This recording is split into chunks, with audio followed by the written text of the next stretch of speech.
Hi. ஒரு gen கதை இது. ஊர்ல ஒரு பெரிய செல்வ சீமான் இருந்தாரு. ஏராளமான வசதிகள் இருந்தா கூட மன அமைதி இல்ல. என்னென்னவோ செஞ்சு பார்த்தாரு.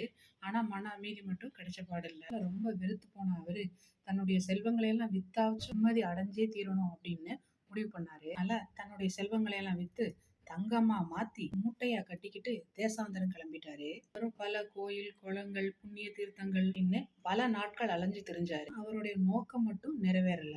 வழியில அவரை பார்த்த ஒரு வழிப்போக்கர் ஒருத்தர் உபாயம் சொன்னாரு. அது பக்கத்து ஊர்ல ஒரு மகான் இருக்கிறதாவும் நிச்சயமா இந்த செல்வந்தருடைய மனக்குறைய போக்குவாருன்னு வாக்கு கொடுத்தாரு. ரொம்ப மகிழ்ச்சியான அந்த செல்வந்தரு போய் அந்த ஜென் துறவிய பார்த்தாரு. இந்த ஜென் துறவியோ கண்ணை மூடி தியானத்துல இருந்தாரு. திறந்ததுக்கு அப்புறம் இவரு அவரை வணங்கிட்டு பிரச்சனைய சுருக்கமா சொல்லிட்டு, பிரச்சனைகளை நீங்க முடிச்சு வச்சீங்கன்னா தங்க கட்டிகள் எல்லாம் நான் உங்களுக்கு சமர்ப்பிச்சிருவேன் அப்படின்னு சொல்றாரு. துறவி மெதுவா கண்ணை திறந்தாரு. அந்த செல்வந்தரை ஏறிட்டு கூட பார்க்காம கட்டி இருக்கக்கூடிய மூட்டைய உத்து பார்த்துக்கிட்டே இருந்தாரு. நேரம் தான் போய்கிட்டே இருந்ததே ஒழிய துறவி வாயை திறந்து ஒரு வார்த்தை கூட பேசல. செல்வந்தரும் அவர் வாயை திறந்து ஏதாச்சும் சொல்லுவாரு அவரையே ஆவலா பார்த்துட்டு இருந்தாரு.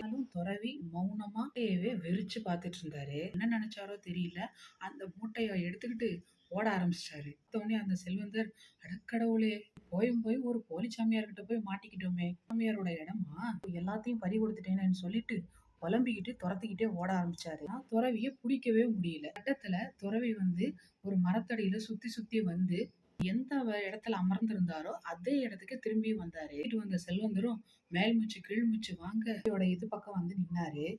அந்த தங்க கட்டிகள் அடங்கிய அந்த மூட்டைய முன்னாடி தூக்கி போட்டாரு. தாவி போய் அந்த மூட்டையை எடுத்து நெஞ்சோட அணைச்சுக்கிட்டாரு. அப்பதான் அவருக்கு போன உயிர் திரும்ப வந்திருக்கு. மென்மையா பேச தொடங்கிட்டார். முன்னாடி இந்த மூட்டை உங்ககிட்டதான் இருந்தது, ஆனா உங்ககிட்ட நிம்மதி இல்ல.